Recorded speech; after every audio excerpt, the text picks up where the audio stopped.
بسم اللہ الرحمن الرحیم۔ ناظرین کرام، السلام علیکم ورحمۃ اللہ وبرکاتہ۔ الحصار کے پلیٹ فارم سے آپ کی خدمت میں حاضر ہیں۔ گزشتہ پروگرام جو کافی عرصہ پہلے کیا تھا، اس میں ہم نے علامہ محمد اقبال صاحب کے مضمون پر اس میں سے بالکل ایک معمولی سے حصے پر کچھ تبصرہ کیا تھا ابتدائی، اور خیال یہی تھا کہ اس مضمون کو شاید سارے کو ہی لفظاً پڑھ کے تو اس پر تجزیہ کرنا پڑے، لیکن مضمون جو ہے وہ 37 صفحات پر مشتمل ہے، تو اس لحاظ سے اس کو سارے کو پڑھنا جو ہے، اور پھر میں نے دیکھا ہے کہ بعض حصہ اس کا ایسا ہے جس کو پڑھنے کا کوئی زیادہ فائدہ نہیں ہے، اس میں کوئی اتنی خاص بات جو ہے انہوں نے بیان نہیں کی، لیکن جو حصے میں جن پر تبصرہ کرنا چاہتا ہوں اور تجزیہ کرنا چاہتا ہوں، وہ بہرحال جو ہے وہ پڑھ کے سنانے پڑیں گے۔ تو یہ لیکچر علامہ جن دوستوں نے یہ پچھلا پروگرام جو ہے نہیں سنا، ان کے لیے صرف اتنی بات کو دہرا دیتا ہوں کہ یہ لیکچر علامہ صاحب کا علی گڑھ میں ہوا تھا، جو انہوں نے 1910 میں وہاں پڑھا تھا، اور انگلش میں تھا۔ اس کے بعد مولوی ظفر علی خان صاحب، انہوں نے اس کا اردو میں ترجمہ کیا، اور لاہور میں ایک جلسہ خاص اس بات کے لیے منعقد کیا گیا جس میں علامہ صاحب خود موجود تھے، تو اس اردو ترجمے کو وہاں پڑھ کر سنایا گیا۔ تو اس لحاظ سے اس کی جو ترجمے کی اوتھینٹسٹی ہے، اس کا جو مستند ہونا ہے، اس پر کوئی حرف جو ہے وہ نہیں لایا جا سکتا کہ ترجمے میں کسی نے ڈنڈی ماری ہوگی۔ بہرحال اس کے کچھ ابتدائی حصے جو ہیں، صفحات جو ہیں، ان کو چھوڑ کر جہاں سے وہ مضمون کو شروع کرتے ہیں کہ انسانی سماج جو ہے، تو اس کا عنوان انہوں نے رکھا ہے کہ ملت بیضاء پر ایک عمرانی نظر، کہ جو امت مسلمہ ہے اس کے اوپر اس کا سماج جو ہے وہ کیسا ہے، اس کے اوپر ایک نظر جو ہے وہ ڈالتے ہیں۔ تو انہوں نے انسانی سماج کی ترکیب و ترتیب میں فرد کی اہمیت سے اس مضمون کو بنیادی طور پر شروع کیا ہے کہ فرد کی ایک سماج میں، ایک معاشرے میں کیا حیثیت ہے۔ تو اس میں جہاں انہوں نے غلطیاں کی ہیں، ان کی نشاندہی بھی اگر ساری باتوں کی جائے تو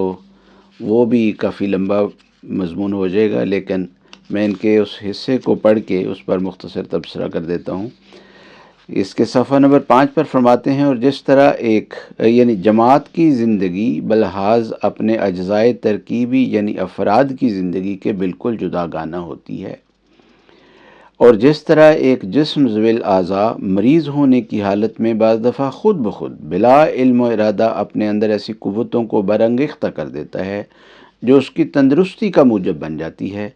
اسی طرح ایک قوم جو مخالف قوتوں کے اثرات سے سقیم الحال ہو گئی ہو، یعنی بیمار ہو گئی ہو،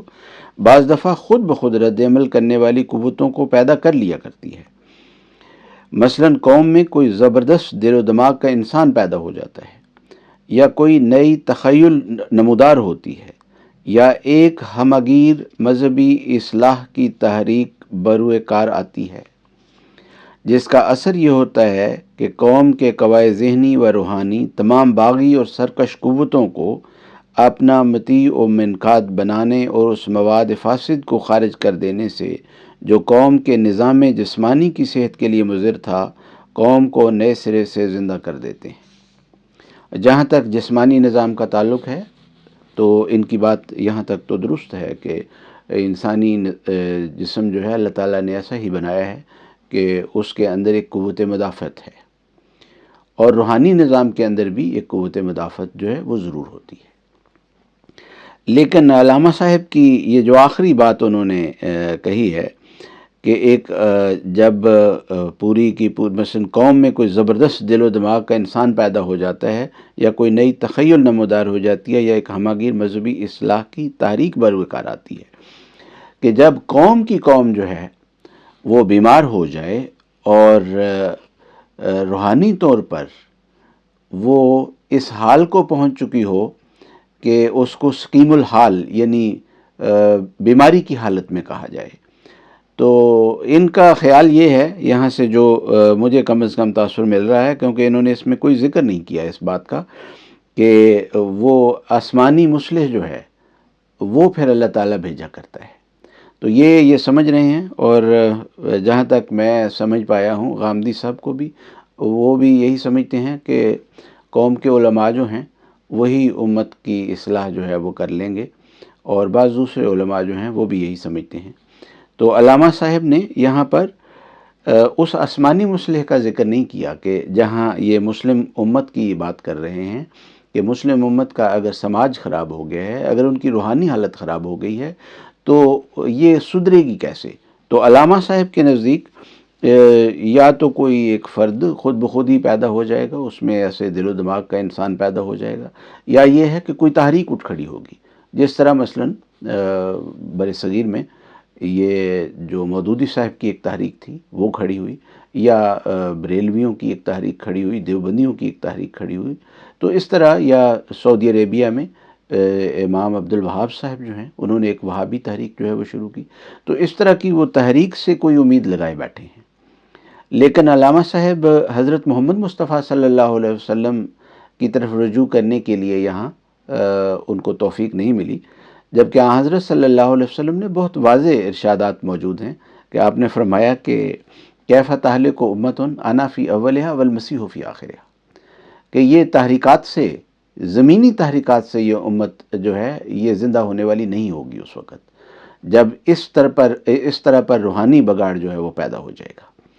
اور فرمایا اس وقت جو علاج ہوگا وہ کوئی نہ تو بڑی بڑی کانفرنسز کرنے سے ہوگا، نہ OIC سے ہوگا، نہ دوسرے مسلمان حکومتوں سے ہوگا، نہ مذہبی تنظیموں کے ذریعے ہوگا۔ اگر اس بگاڑ کا علاج ہوگا اور اصلاح امت ہوگی تو اصلاح امت صرف ایک ہی صورت میں ہوگی، اور فرمایا کیف تہلک امۃ انا فی اولھا والمسیح فی آخرھا، کہ وہ مسیح موعود آئے گا تو آ کر اس بگاڑ کو دور کرے گا اور پھر روحانیت کو اثر نو زندہ کرے گا۔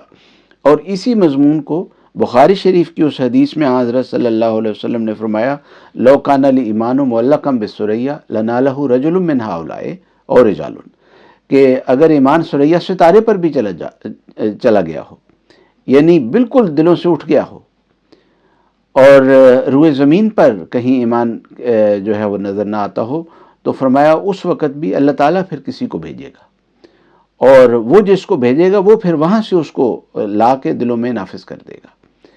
تو یہ جو نسخہ ہے یہ علامہ صاحب کو تو دکھائی نہیں دیا، اور دراصل نسخہ یہی ہے کہ جب قوموں میں بگاڑ پیدا ہوتا ہے، جب قومیں جو ہیں وہ روحانی طور پر، مذہبی طور پر تباہ و برباد ہو جاتی ہیں، تو قرآن شریف بھی اس بات کی گواہی دیتا ہے، اور حضرت صلی اللہ علیہ وسلم بھی اس بات کی گواہی دیتے ہیں، اور ساری انسانی تاریخ اس بات پر گواہ ہے کہ جب جب دنیا میں اس طرح کی گمراہی جو ہے، قومی گمراہی، قوموں کی قومیں جو ہیں وہ گمراہ ہوئی ہیں، تو اللہ تعالیٰ نے پھر اپنے انبیاء کو بھیجا ہے، آسمانی مصلحین کو بھیجا ہے، اپنی طرف سے مہدیوں کو بھیجا ہے، تو وہ جب مہدی آتا ہے تو وہ آ کر پھر خدا سے ہدایت پا کر آگے ہدایت جو ہے وہ تقسیم کرتا ہے۔ تو یہاں تک تو ان کے اس حوالے کے اوپر تبصرہ ہے۔ جو دوسرا حصہ ہے ان کا، اس میں یہ کہتے ہیں کہ قوم جو ہے اس کا کانسیپٹ جو مثلا مسلمان قومیں ہیں یا مسلمان قوم ہے، اور باقی لوگوں کو، باقی اقوام کو اس طور پر وہ دیکھتے ہیں کہ جیسے مثلا فرینچ قوم ہے تو ان کی بنیاد جو ہے وہ جغرافیائی ہے اور زبان کی حد تک ہے۔ اسی طرح کہتے ہیں کہ انگلش قوم ہے، ان کی انگلینڈ کی حد تک وہ ان کی جغرافیائی حدود ہیں، لیکن مسلمانوں کے لیے وہ کہتے ہیں قوم کا لفظ جب میں بولتا ہوں یا بولا جاتا ہے تو اس سے مراد وہ دین اسلام کے پیروکار ہیں کہ جن کا وطن جو ہے وہ اسلام ہے، جس طرح انگریزوں کا وطن انگلستان ہے یا فرانسیسیوں کا وطن جو ہے وہ فرانس ہے. تو اس لحاظ سے وہ اس کو ڈیفائن کرتے ہیں کہ قوم جو ہے اس سے یہ مراد ہے. لیکن اس میں جو وہ بات بیان کرتے ہیں آگے جا کے کہ قوم جو ہے وہ صرف موجودہ افراد جو ہیں ان کی حد تک ہی نہیں ہوتی، بلکہ آئندہ نسلیں جو ہیں وہ بھی اس میں شامل ہوتی ہیں. تو یہ ان کا سارا مضمون جو ہے اس کو اگر لفظاً پڑھوں تو بہت ہی لمبا ہو جائے گا، اور مجھے اس کو دیکھ کر ایسے ہی لگتا ہے جیسے جماعت احمدیہ کا جو تصور ہے کہ تمام دنیا میں وہ خواہ افریقن ہوں، خواہ آسٹریلین ہوں، وہ امریکن ہوں، عرب ہوں، پاکستانی ہوں، ہندوستانی ہوں، کسی بھی دنیا کے ملک کے ہوں، تو وہ احمدی ہیں، احمدی قوم سے تعلق رکھتے ہیں. تو یہی ان کی پہچان ہوتی ہے. لیکن جو ہم علامہ صاحب کی اس ڈیفینیشن کو اگر سامنے رکھیں تو پھر مسلم قوم جو ہے وہ بدقسمتی سے آج جماعت احمدیہ کے سوا اور کہیں بھی موجود نہیں ہے، کیونکہ عرب جو ہیں وہ اپنی عرب قومیت جو ہے اس کو ترجیح دیتے ہیں، اور اسی پر ہی وہ ان کے سارے تعصبات اسی کے ساتھ وابستہ ہیں. اسی طرح جو غیر عرب اقوام ہیں ان میں بھی یہی حال ہے مسلمانوں میں سے. تو افغانی جو ہیں وہ یا ایرانی جو ہیں مسلمان، ان کا اور عربوں کا جو صورتحال ہے، اور عربوں کے اندر بھی مثلا شامی ہیں یا لبنانی ہیں، تو وہاں وہ مسلم قومیت کا یہ علامہ اقبال صاحب کا تصور جو ہے وہ ہمیں نظر نہیں آتا. یہ تصور صرف جماعت احمدیہ میں مل سکتا ہے، اور کسی بھی جلسے پر، کسی بھی اجلاس پر، کسی بھی جمعے کی نماز پر، کسی بھی جگہ ان ممالک میں آپ جا کر دیکھ لیں تو آپ کو وہ چیز صاف نظر آ جاتی ہے کہ یہ ایک قوم ہے جس کی بنیاد جو ہے، جس کا تصور جو ہے قومیت کا، وہ واقعتاً اسلامی تعلیم کے اوپر بنا کرتا ہے. علامہ اقبال صاحب اس جماعت مسلمین کی پہچان جو ہے وہ کروانے کے لیے 3 سوال اٹھاتے ہیں. کہتے ہیں کہ اس لیے کہ یہ بحث میرے نزدیک جماعت مسلمین کے متعلق کسی نتیجہ پر پہنچنے کے لیے ضروری ہے. وہ بحث جو اٹھاتے ہیں وہ بھی میں بتاتا ہوں، لیکن کہتے ہیں جماعت مسلمین کو اگر پہچان نہ ہو، اگر یہ معلوم کرنا ہو کہ وہ جماعت مسلمین اس کی حیثیت ترکیبی کیا ہے، اس کے جو ہے تمدن کی یک رنگی جو ہے وہ کیسی ہے، اور وہ کون سی جماعت ہے، تو اس کے لیے انہوں نے 3 سوال اٹھائے ہیں. تو پہلے بہت خوبصورتی کے ساتھ، پڑھے لکھے انسان تھے اور